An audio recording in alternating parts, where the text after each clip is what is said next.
Good morning, everyone. Thanks for being here. We're just going to give everybody a minute to join us and then we'll get started.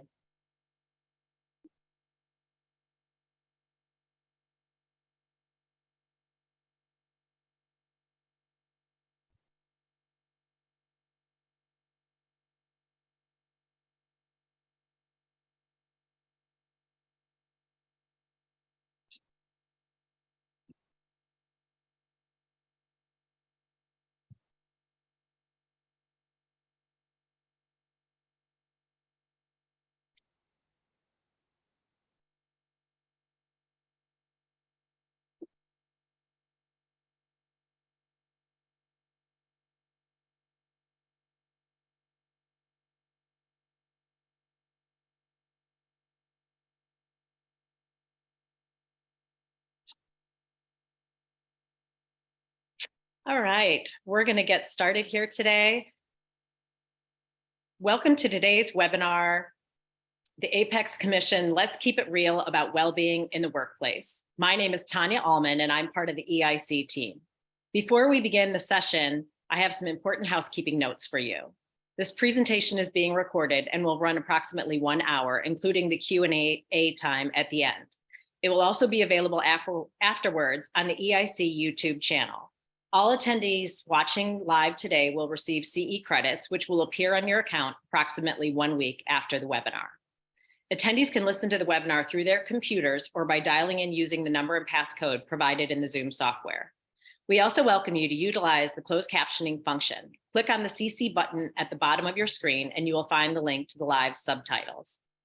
If you have any questions, you don't have to wait until the end of the presentation to submit them. We encourage you to submit your questions using the question and answer panel. You will find it at the bottom of your screen. It is separate from chat, but please feel free to say hello in the chat before entering your question in the Q&A panel. Feel free to let us know where you're all coming from. We will answer as many questions as we can at the end of the presentation. And now I will hand it over to Rachel Riggs of Merit's Global Events, Chair of the Apex Commission Wellbeing Work Group. Thanks, Tanya. Good morning, everybody. I'm so excited to be here. As Tanya said, I represent Merit's Global Events, and I have been the well-being leader for the last several years. And during the pandemic, I was called upon by the EIC to help with the Apex Business Recovery Task Force. And we, in 2020, created a guidebook on workforce and well-being. And it was a very thoughtful, curated group of guidebook full of great information on how the event professionals can take good care of themselves. And we kept thinking, how do we want to redo this, put a 2.0 in making all of this relevant for today, honoring what we did in the past, and really bringing forward some new ideas, thoughts, and share good best practices from our own event professionals. So that's why we created this webinar today. And I'm so excited to get this started and introduce you to the people that really make this message come home for you.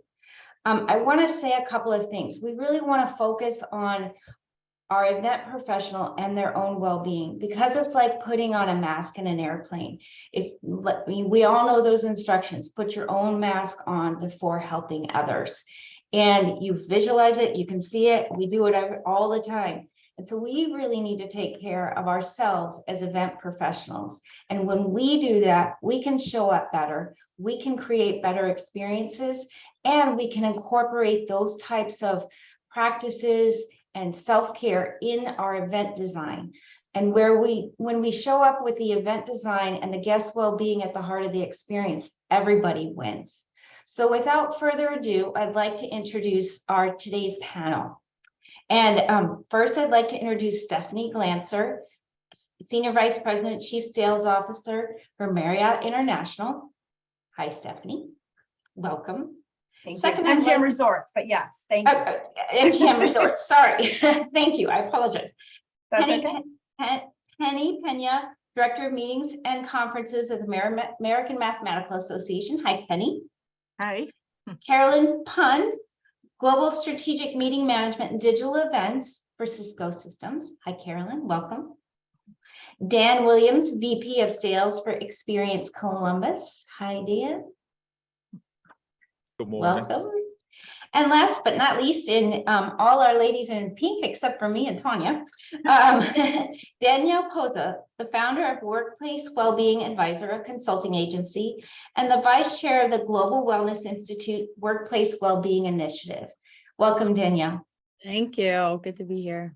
Thank you. I'm very, very excited for this panel because they all bring their own perspective to this. And one of the cool things that I have really, as we go through recovery and just looking at what we're doing as an industry and how we're taking good care of our guests and not sometimes putting ourselves second, I really wanted to bring in some key people that really know and have experienced this. And the cool thing for me is Danielle is a new face for a lot of you. And she comes to me through the EIC, through the Global Wellness Institute. And she sits on this committee for the EIC, and I sit on her committee for the Global Wellness Institute with the Workplace Wellbeing Initiative. So we've been doing some really cross educational. I sat on a real talk about burnout for the Global Wellness Institute.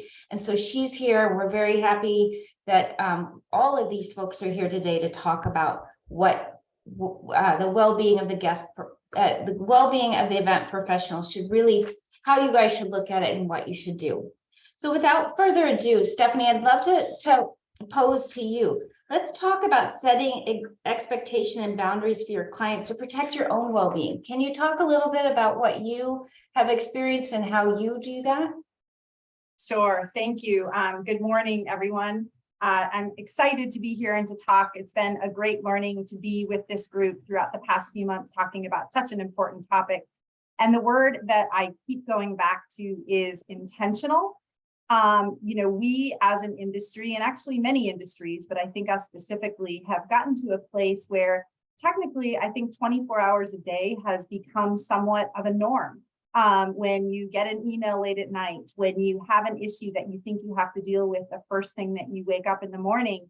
And it's been really important to be intentional on setting expectations, not only for yourself, but actually for your teams that also are dealing with those same expectations. So some of the very little things that I think have made a huge difference is whether it is responding to an email. If you are one that responds at midnight, maybe set your response times for Monday morning at 8 a.m. so you're not setting an expectation that you're going to respond every Saturday night, and or asking for when a deadline may be. If someone, I think it's very important that we continue service of responding immediately, but if it's something that has a pressing time or time management issue, to truly say, when do you need this by? Again, setting the expectation so you don't think that it has to be done immediately. We all are in the hospitality and giving industry. So we think we have to say yes to everything, everyone, all of the time. I know that for me and for many of us, technically, we could probably be out every single night. And I have really, again, had to be intentional and talk to others about being intentional. It doesn't mean that you have to go for drinks, dinner, and drinks after to every person that asks. And for me personally, what I have found is honesty is the best. To say, can I stop by? Can I see you? You're important. I'm not going to stay the entire night because either I have a family to get home to or I don't have to tell them why. And I think that that is okay. I think it's fair that we aren't expected to be everywhere all of the time and then get up and start fresh the entire the next morning. I always will say, give yourself and others some grace. I think that from a resource standpoint, a tool standpoint, doing more with less, people in new positions, the guilt of if we're not responding immediately, if we're not there on a Saturday night, that we put that guilt on ourselves. And I think that we have to truly give ourselves some grace and, more importantly, have some understanding for what others are going through. And again, I keep going back to, especially in this industry, we are all going through this together. And if we continue to be intentional and have focus and focus on really what's important, I think we will be far more successful. So I could probably go on and on, Rachel, on some tips and tricks. I'm a work in progress. I'm working with it all every day. So if I say it out loud, I will get better at it. Thank you, Stephanie. That's really, really insightful.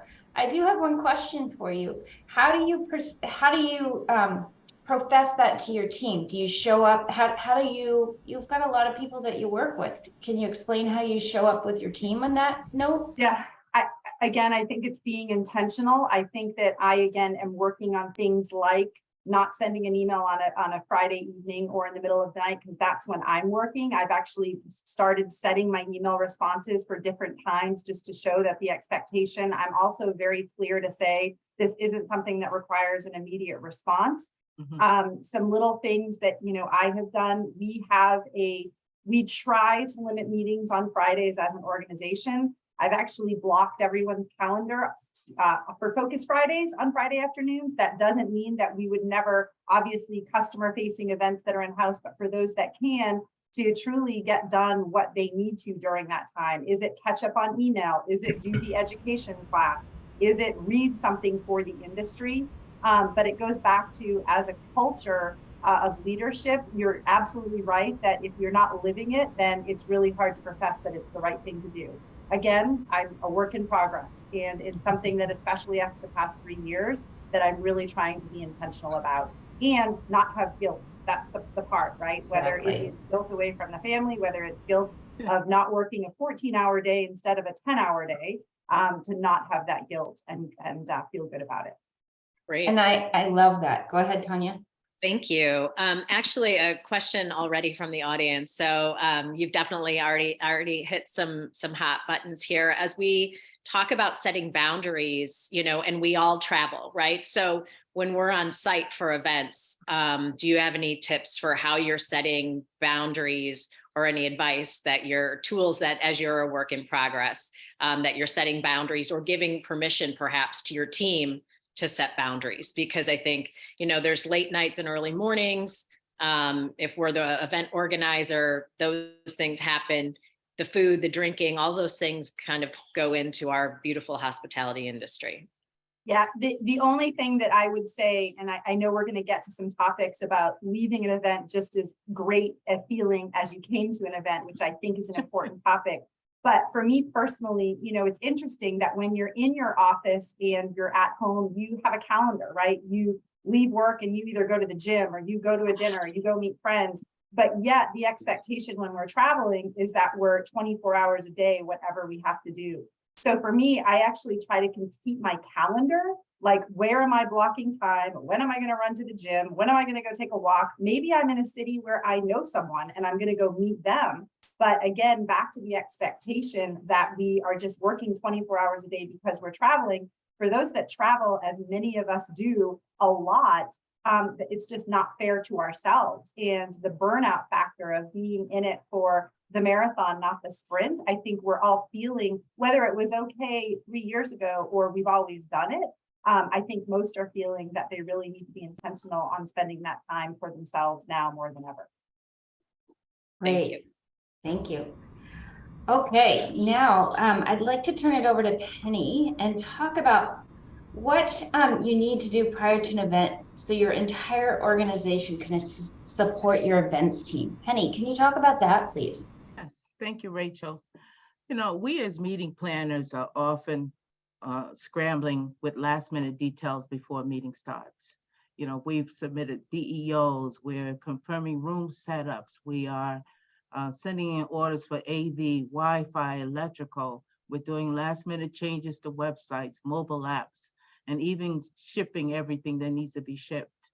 And we always hope, as we go through that checklist, we always hope that at some point we're going to get to wind down a little bit, like say 2 weeks before the meeting or 1 week before the meeting, and start focusing on getting things in order at home and getting, planning and travel, because you're getting ready to travel and be away from your family, et cetera.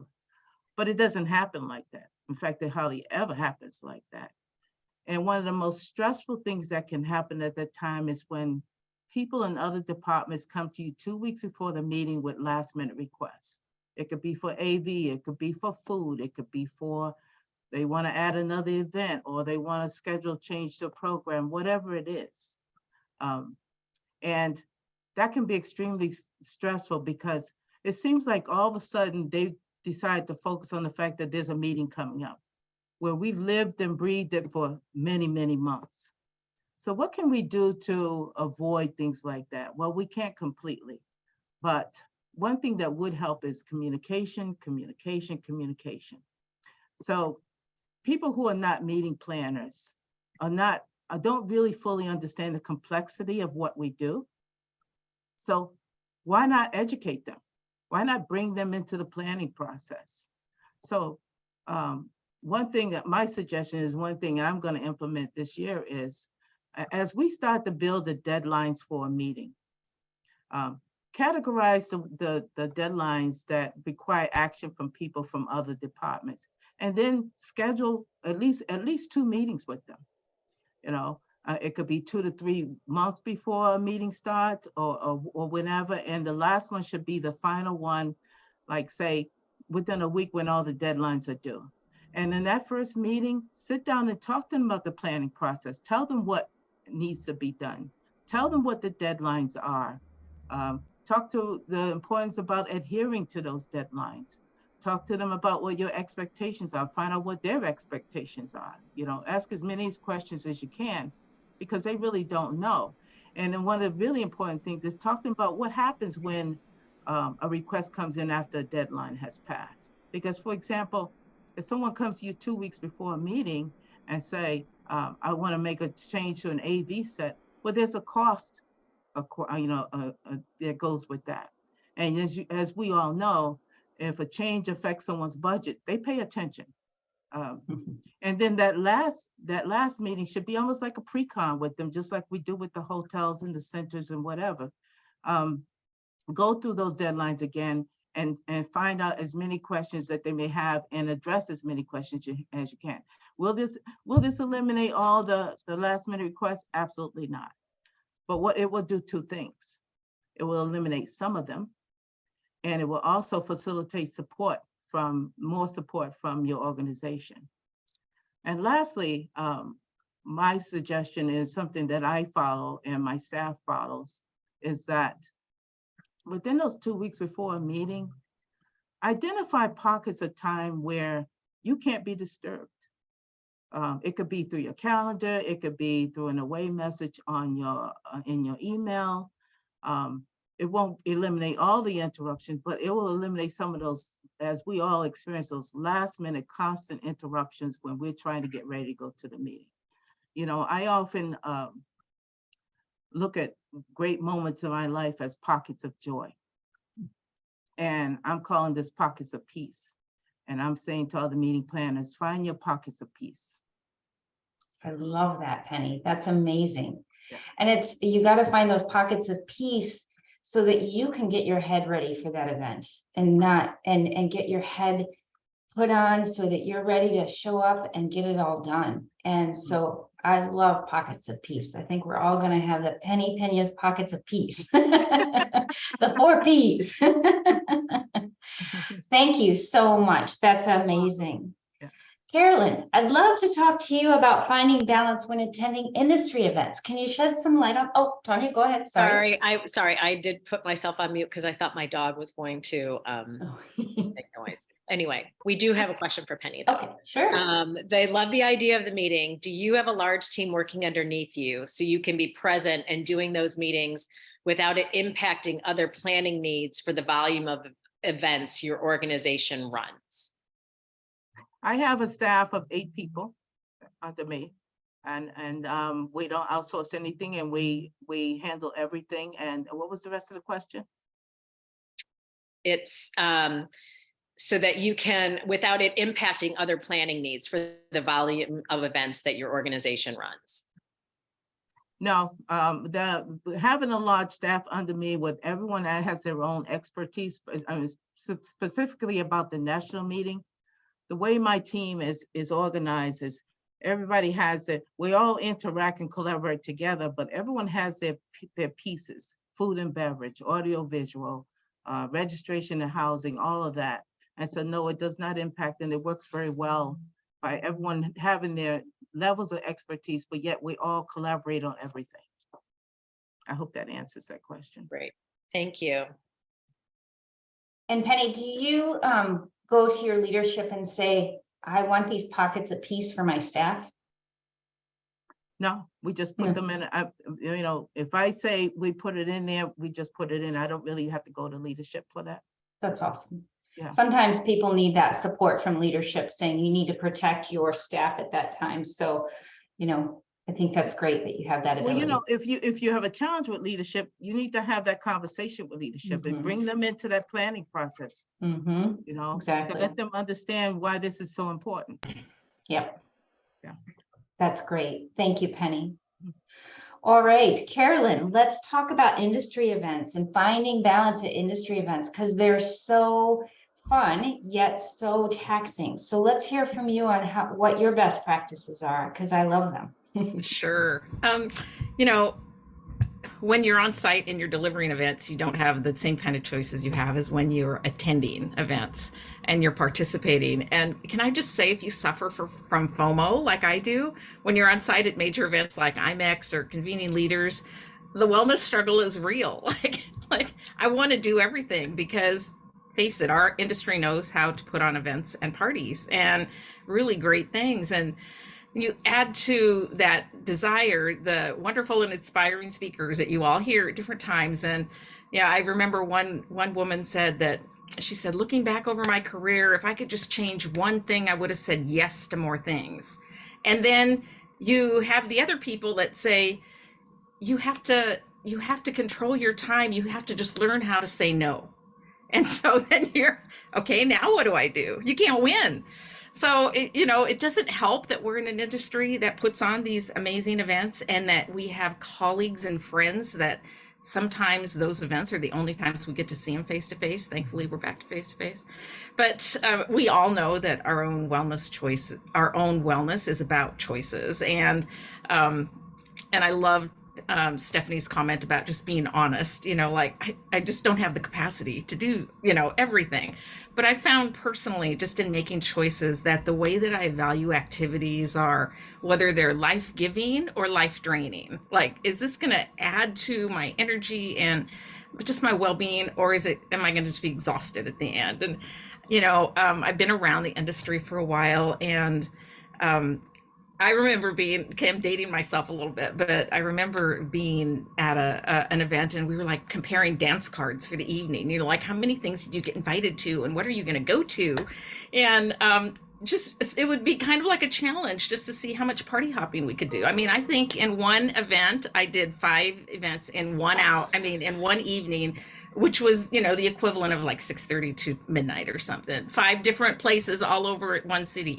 It's really kind of stupid now that I have a different priority as far as taking care of myself. And the next day when I wanted to get up for that CMP breakfast at 7 a.m. that I was invited to, like, that wasn't going to happen. So generally at the end of the events, I'd go home completely exhausted, go home with mommy guilt, to a husband who's been with the kids for the whole week, and you don't have downtime. That flight home is starting all over again. You're back on as soon as you grab your bags off that carousel, and you're heading on for more work. So I soon realized that those kinds of choices for me were life draining and sucking my energy. So now, in my efforts for wellness of taking care of myself at those events, my life-giving choices are a little bit different, at least for one of the evenings. And one of the other things that I do is sometimes, just depending on what my schedule looks like on site, I take PTO for those days because then I don't have the pressure of work at the same time that I'm attending those things. But I kindly acknowledge how grateful I am to be invited to each of those parties, because I'm really grateful that I get to go to those events at all, and to be on that invitee list. And then I may attend a reception, but instead of party hopping, I usually try to get together with 1 or 2 industry colleagues for a quiet dinner and just truly share our lives and business challenges. And to me, that's memorable. It's relationship building. It's encouraging, you're encouraging each other, and I'm taking care of myself. And ultimately that enriches my experience on site. So not any kind of rocket science, everyone has their own thresholds of what they can do, and what they want to do in taking care of their own wellness. But that's kind of where I am at this point. It's great. And there's a comment that in the chat about the older you get, the more empowered you feel to say no. And we all have been there, right? I mean, I was right there with you, Carolyn, in the younger days. How many places can I go on my dance card? It was, and so fun. But and then having the responsibility of children and going home, you want to come home motivated, excited, and reinvigorated. You don't want to come home tired, grumpy. And so it's just phases in life, and it's all okay. It's just, you've got to really know yourself and what your responsibilities are and how you can really fulfill in all aspects of your life, not just work, but all aspects. So thank you, Carolyn. That was amazing. Now over to Dan. Go ahead. Sorry. I see your have fingers. a couple of questions. Okay, sure. Sorry, Tom. Okay, nope. Okay, so this is for our single parents and single moms out there. I'm having an existential crisis about getting out of events, alumni engagement after 15 years because I can't do it with a toddler, not having a partner, and no family in town, which I think we've all felt at different times, right? Luckily now I have supportive survivors. So I guess that what they're trying to understand, are any of us doing this, and maybe in the audience, put this in the chat, any advice for this person, if you are doing this alone, and how you've gotten that support, right? I mean, certainly I spent 9 years paying for a full-time nanny, and I had a husband, still have a husband, right? But it takes a village. So that's my personal experience with that. So I would encourage anyone in the chat to share that advice. Another question we have is, with any of you have a weak link within your team coming out of stress, overwhelm, or burnout, how do you deal with that individual? And is there any education around that language of mental health? Have you taken any education around the language of mental health? So 2 questions there. When you have a team member, that is dealing with that stress, burnout, overwhelming, and I think that, I think it was Adam Grant, right? That languishing that was so prevalent, that, he was already on the map, but then that became so prevalent. And again, the recommendation of any education around that. So I will, Rachel, if you want to answer it or give it to, it looks like Stephanie wants to say something. I'm going to give it to Stephanie, and then I'm going to give some education on it. So where you could get some education on it. Go ahead, Stephanie.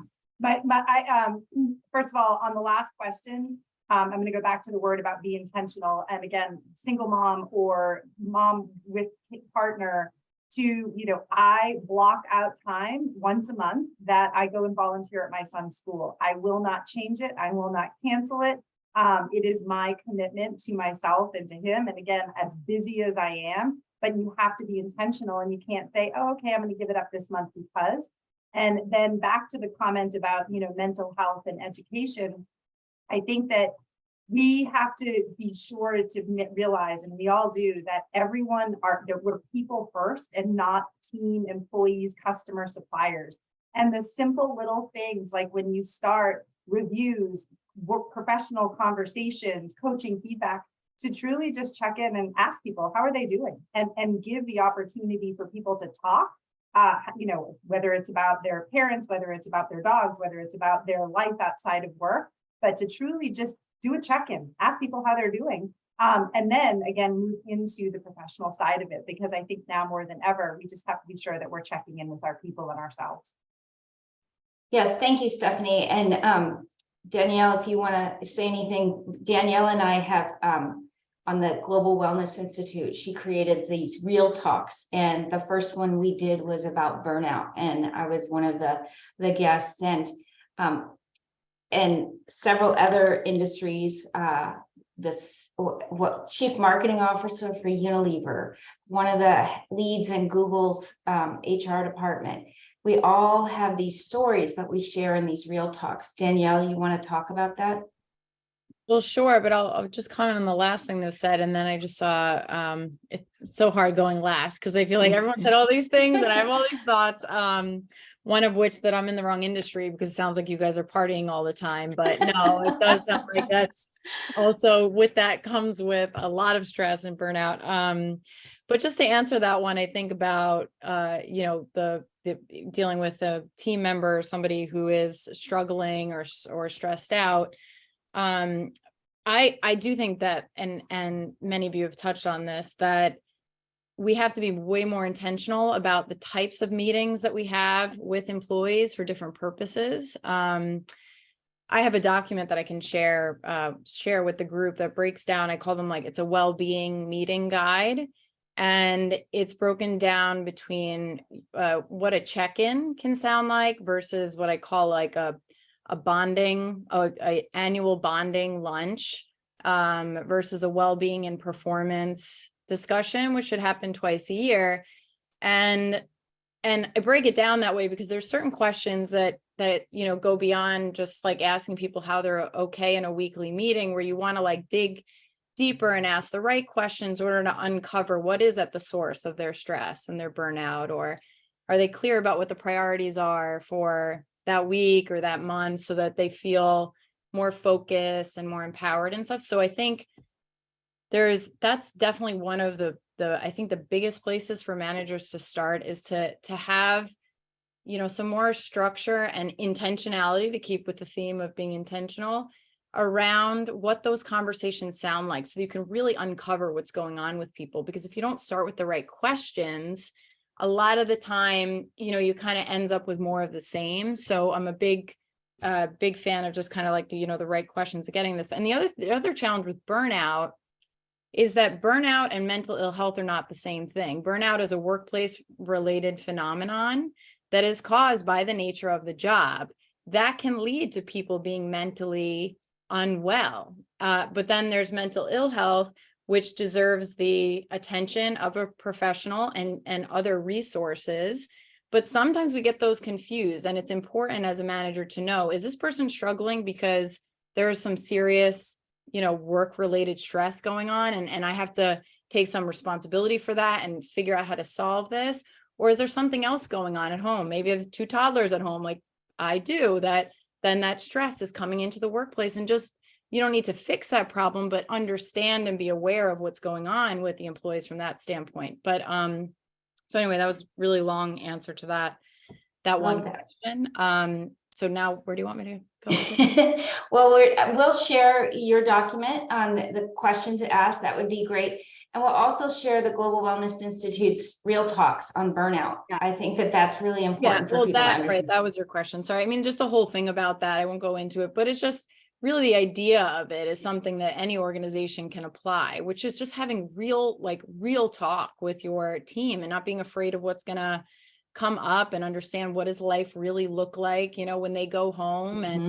And so I just don't think there's enough authentic dialogue. I think especially in the States, people are afraid to say the wrong thing and how it's going to look, but you have to create a trusted environment to have that real talk. And that's what those conversations that, we created are about.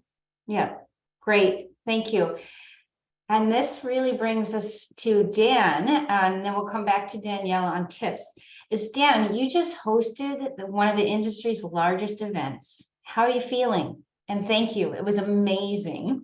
It was such a great experience. And now I have another city that I want to go back to. So that's what you want, right? So please talk to us about how you feel. How's your team feel? What have you guys done to kind of re-energize and battle post-event burnout? Thanks for that, Rachel. And I'm glad everyone thoroughly enjoyed PCMA. It was absolutely amazing to see all you guys coming into our community. But I'm here to tell you, it was even better feeling to see you all leave that Wednesday. So again, thank you for that. But we're feeling pretty good. I mean, the thing about it is we all have to get back to our day jobs, which is why I'm here in Reston, Virginia right now in a random room on this webinar. But Danielle kind of touched on a little bit about burnout, and burnout is defined as the state of mental and physical exhaustion that can follow a lengthy period of personal and professional commitment that is unsustainable. So, as many of you know, you're event organizers, what goes into these things takes sometimes 2 years, 3 years. What was different is we were on a much shorter time frame because of the pandemic, and staffs being compromised. So it was just much different for us, a much different process and a much tighter time frame. So a lot of times we knew that, hey, the burnout was going to set in through the process, and then after. So, what we made sure to do, and this was an all hands on deck thing. We knew that everyone in our organization, for it to be successful, had to be a part of it. But we also knew that people needed time away. So even throughout the process, it's making sure that you're checking in with your staff, like, hey, I know we're asking a lot of you. Do you need to take some time off? Do you need to step away? But at the end of it, when you guys all left on that Wednesday, our offices shut down that Thursday, that Friday, going into the weekend, and then we were all off for Martin Luther King Day. So you had basically 5 days to decompress. Some people took longer. If you needed longer, you took a longer period of time, and that's definitely important, especially within our organization. I mean, if we learned anything about the pandemic, it was mental health is real. And if you're not mentally healthy, all the other things won't be in place. The other thing is burnout is different than stress. I mean, stress is that daily grind, and stress is, I got to get these things done. But if you're not addressing the stress, it's going to turn into burnout. So the other thing that we made sure we did as an organization was, after PCMA, was showing everyone that we thoroughly appreciated what you did. So outside of the time off, anytime an executive came in contact with one of the employees within the organization, it was like, hey, great job. Thank you for all you did. How do you feel about it?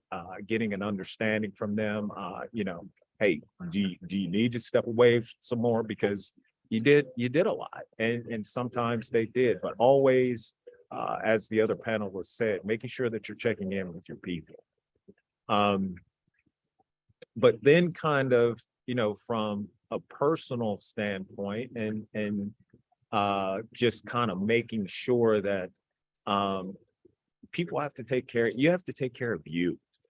A lot of times, with burnout, people, you're worried about everything else. You're worried about what's going on with everyone else, but people aren't taking care of themselves. And so I always try to make sure that I'm establishing a good pattern, that I'm making sure that I'm taking care of myself, but then I also make sure my team is taking care of themselves. So that's establishing that work-life balance, eating.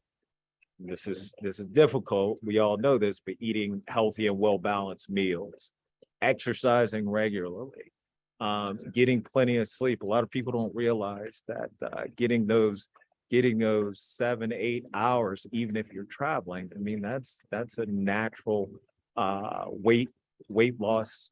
It's like natural weight loss burner for you. And then give yourself just a break if you feel stressed out. And last thing I will say is that, growing up, we were all, especially men, we were all taught to be mentally strong. You can't be emotional. You can't show emotion. Throw that out the window. There's nothing wrong with seeking professional help for your mental health. And again, if anything, going through an event or the pandemic has taught you, is that there's nothing wrong with seeking that help for yourself. And there's nothing wrong with talking to someone about it. I saw a lot of guys, friends of mine, struggle and break down, and you would have never known it prior to the pandemic or prior to them going through a tough event. And now I'm checking in on all my buddies, all my peers, all my staff, all my team. Hey, take that mental health break if you need it. So That's amazing, Dan. Thank you. For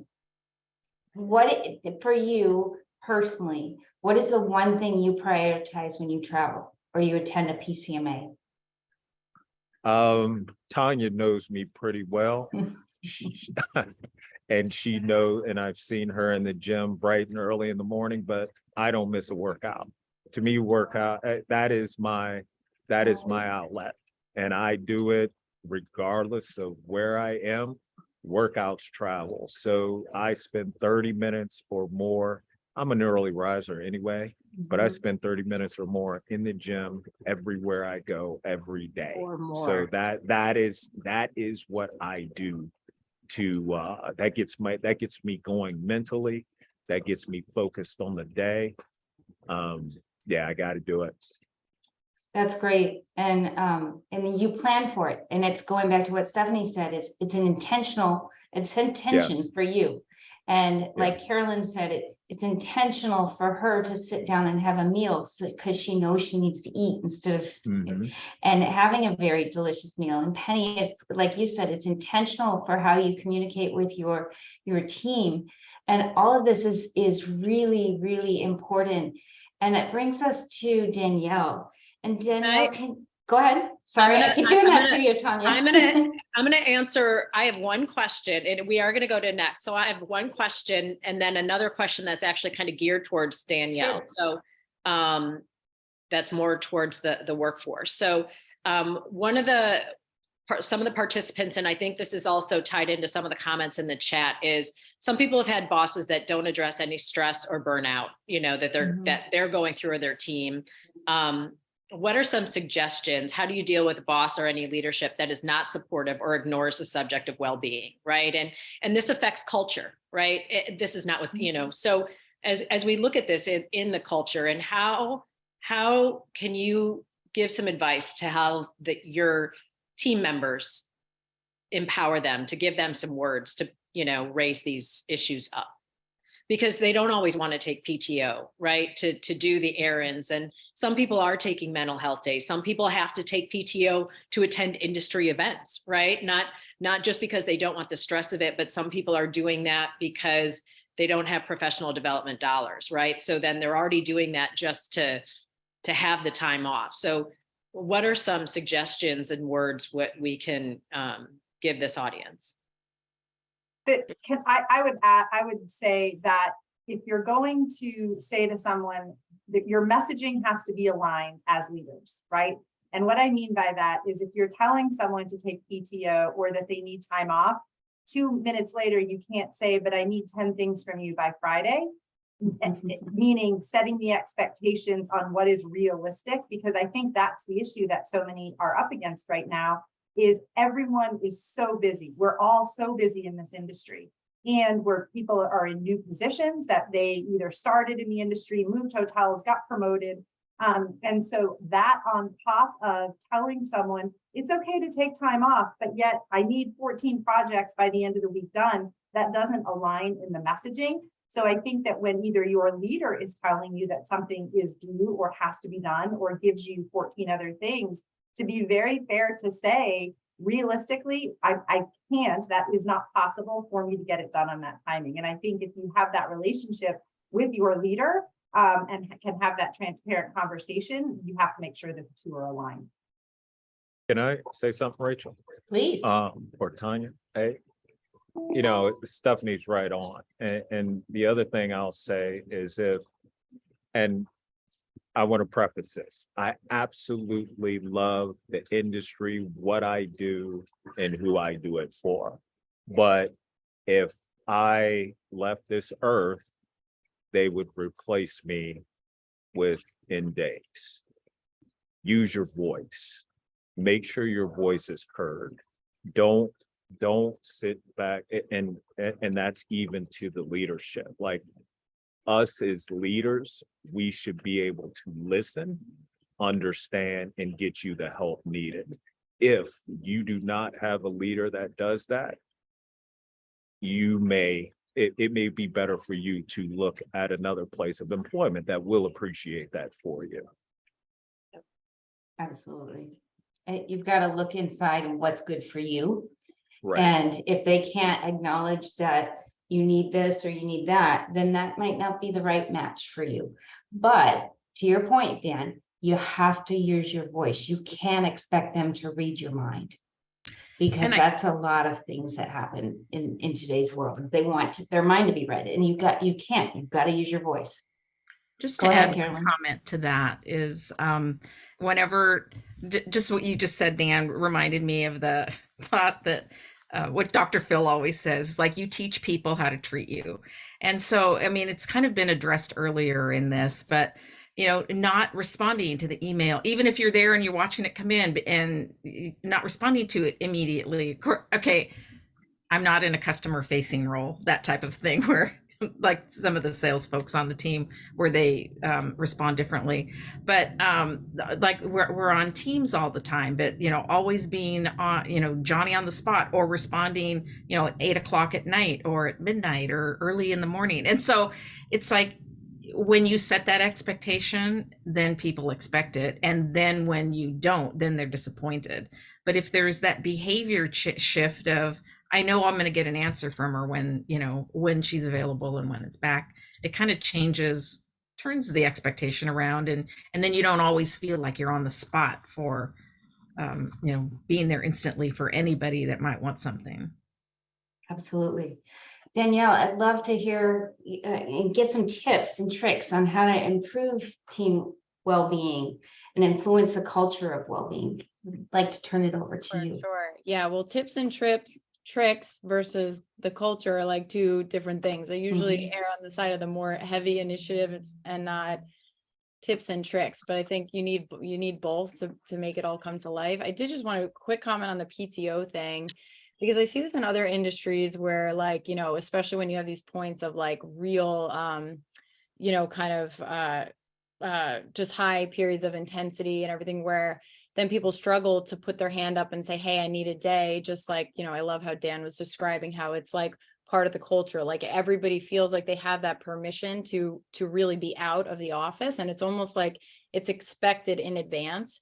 So I don't know, because I'm not in the events industry, but if it's possible to really build in those time periods in advance, not waiting, not just assuming people might take the time, but saying, like, if you have certain things coming up, that everybody knows that when we finish something, something major, that for 1 or 2 days at least after, we all kind of decompress, so that people can look forward to that, and it doesn't just feel like something they have to always speak up about to like claim for themselves. And I also like calling it like a well-being day, and really, like, from the leadership, that has to be like, people have to really feel they have permission to Stephanie's point, like to use those days. It has to be actively communicated from leadership to say, when you say you need a well-being day, we are not going to feel like that means that you're weak and you can't handle it.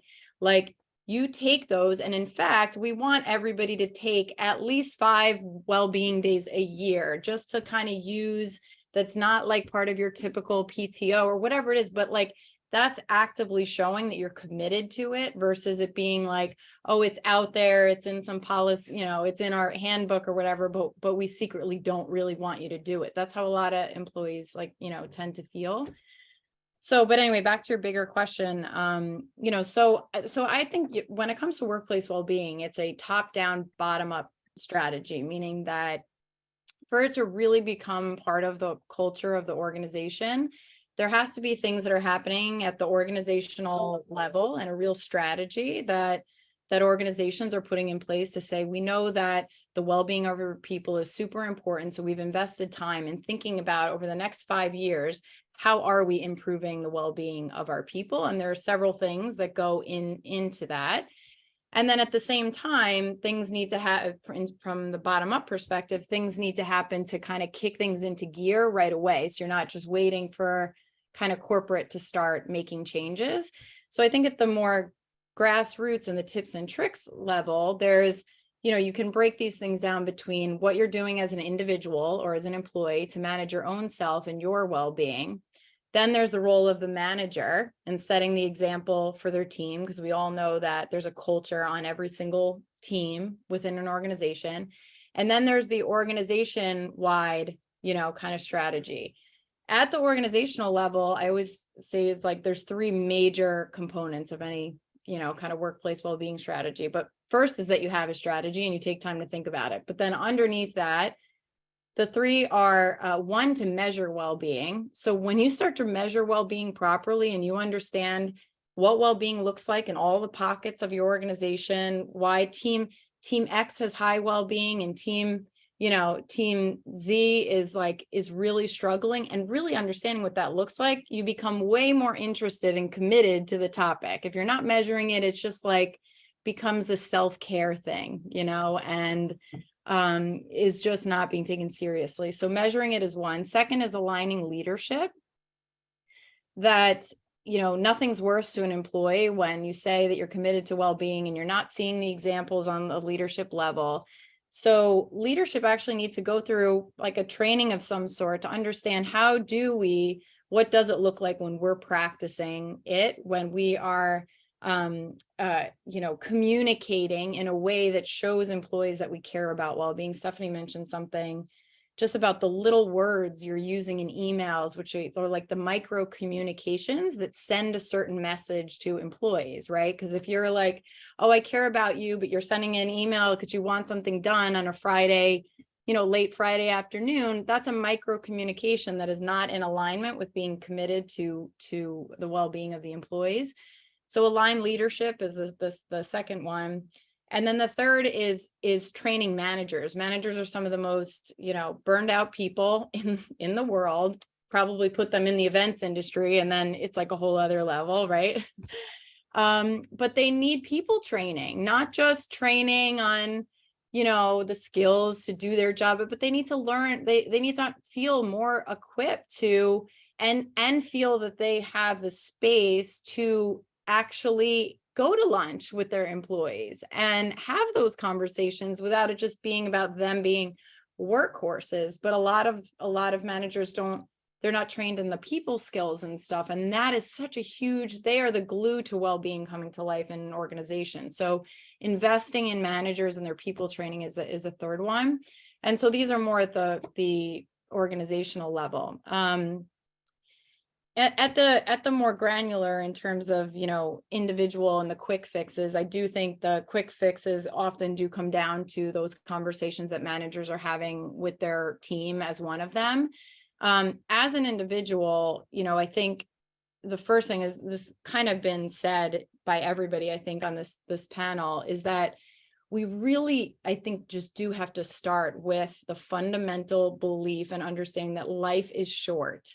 That if you look at how many stories are out there, there's this book called Dying for a Paycheck, which is like kind of one of the musts. I think every leader in the world who's running an organization should read this book, because it speaks to the reality of the fact that there are people who are quite literally dying on their watch. Some might be a slower death, but in the sense that when we're accepting burnout, when we are accepting, taking anti-anxiety medications, with tons of people are, all over the world because of these things, or just waiting to have, a few glasses of wine at the end of the day and depending on that like clockwork, like that is what's happening. More people have heart attacks on a Monday morning than any other time of the week because of the Sunday scaries that happen, and then the way they feel the pressure that is surmounting on that Monday morning. That's pretty crazy. That is statistically proven. So it is like, we have to say that to ourselves in those moments when we're going to sacrifice ourselves. It's not just like self-care and to just do, it's because your life this is your life. This is the only one that you have. And so adopting that mentality first for yourself, figuring out the excuses that you make, like really putting them on loudspeaker, like when you're in that moment. I know this is all easier said than done, but in those moments of like when you're going to sacrifice your well-being, say to yourself, why am I doing this? Why aren't I just taking that like 5 minutes to meditate, or that half an hour to work out like Dan, or what, like, why am I not? What is it that I say to myself? What is that excuse? Is it that I'm a high-powered executive and I get paid too much money, or is it because I have mom guilt, or is it like, what is the excuse? And get aware of that excuse so you can kind of go, you can, get rid of it, because it's just not, it's just not worth it. But anyway, I'm kind of going on a rant here. There's a lot of other the tips and tricks, but I feel like it really starts with anchoring in that belief, because if you anchor in that, you kind of will come up with the solutions yourself, rather than it be just another tip that you don't do because that belief is still there, if that makes sense. So anyway, let me stop there, Rachel, because I don't want to. I have a question, Danielle, that I think that the audience, based on some of the comments that were in the chat. So Danielle, and it's kind of about the future of work and knowing that companies in the events industry are people first. Are they practicing a caring culture and looking at even a younger generation that doesn't want to work 24/7? And we've seen that, right? So how do organizations, how are they going to maintain the employee for the future of work, right? The younger generation does not.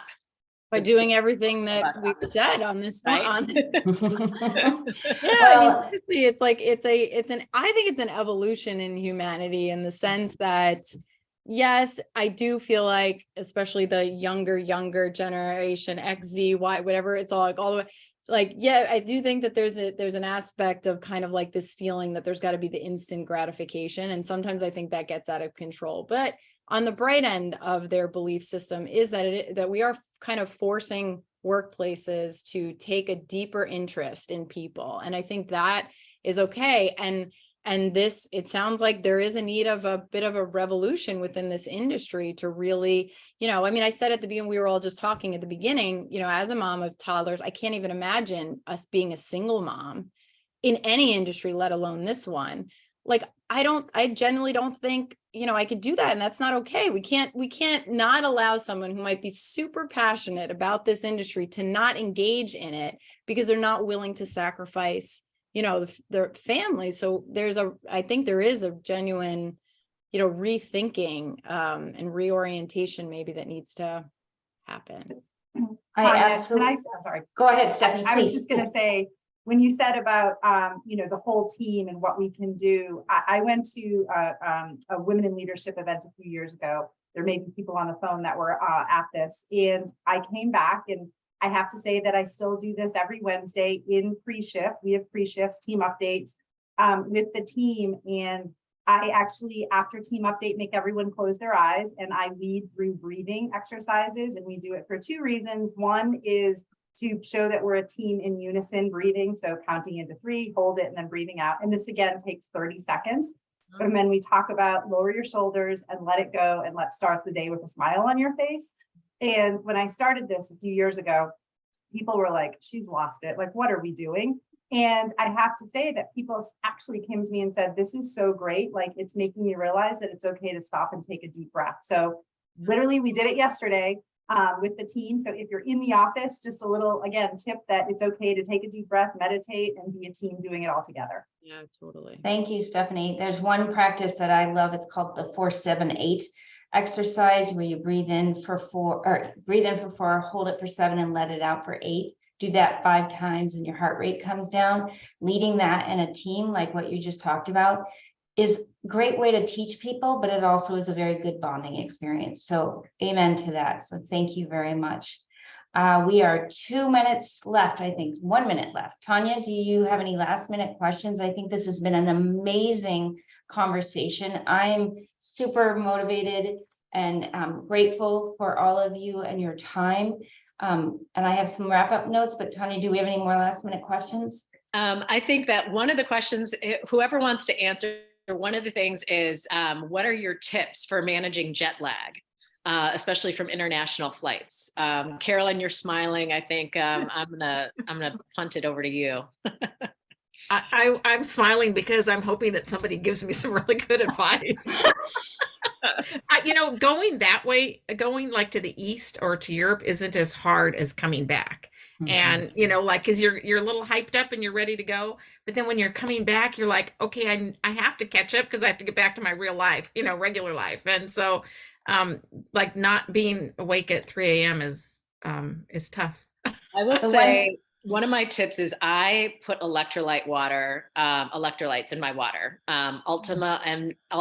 Ultima is the one I choose because it doesn't have added sugar in it, and I travel with it everywhere. And if anyone's been around me for the last year, I've probably given you a packet of it. That is great for recovery, great for hydration, and that's a big one that I do. And I also travel. Usually you're going to find protein bars with me, partly because I'm gluten-free, but also when we go to other events. And I think when we travel, especially internationally, it just ensures that I'm always going to have a food source that I know I can eat safely, that and chopsticks, because I'm, as Dan knows me well, managing that macros and focusing on get your protein in. Very That's important awesome. as we age at all times. So those Yep, are my and I think one of the things that I was given as a tip was sleep when the clock tells you to sleep in that destination, and try to get your body clock on that. So that's one of my tips. Well, thank you, everybody. This has been amazing. I'm so excited. I want to schedule my pockets of peace. That was a great tip. Use your voice, everybody, when you're talking through what you need and what your team needs. Set your intentions for yourself and your team. Lead with well-being as a priority.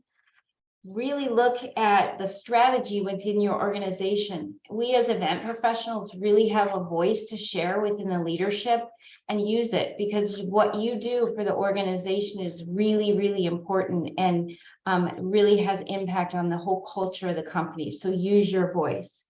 And then anchor in your beliefs of self-care and what you need to do. And finally, make sure you put your own mask on first, because you cannot be of any service to anybody else unless you have your mask on first. There are a couple of tips that we're going to share out afterwards. We'll send out the guidebook, Danielle's tips. And there are 2 organizations that I am aware of in the industry, in addition to all of the events industry organizations that reside under the EIC, but Eventwell out of the UK, they have some great resources about mental health first aid, and could be a whole nother conversation. And there's a group on LinkedIn, Events Mind Matter, that you can look at that have some great tips. So there are some really passionate people out there that want to help and make our industry even healthier. So look for those resources. And then the EIC is always here to help. So thank you. It's my honor to serve as the chair of this group, and our panel members. You are fabulous. Thank you, thank you, thank you. And Tanya, couldn't do it without you, my friend. Thank you. And any closing comments from anybody? Yes. Oh, sorry. Can I have Sorry. a quick comment? Yes. I just want to share, just when we talk about jet lag, 2 things. One thing is, don't be a planner in a silo, include the rest of your organization in your planning process. And one of my tips is, because I'm gluten-free and I'm a health freak, I take spirulina tablets every day, and I drink wheatgrass in water, and I'm all about electrolytes, and believe me, that helps a lot with jet lag. Just throwing that out there, spirulina tablets, travel with them. Thank you. Awesome. all right. That concludes today's webinar. On behalf of the Events Industry Council, I would like to thank our panelists. EIC will be sending your CE 1 week after the conclusion of today's webinar. This will be available for playback on the EIC YouTube channel. Thank you, everyone, and enjoy the rest of your day. Thank you. Thank you. Bye, everybody.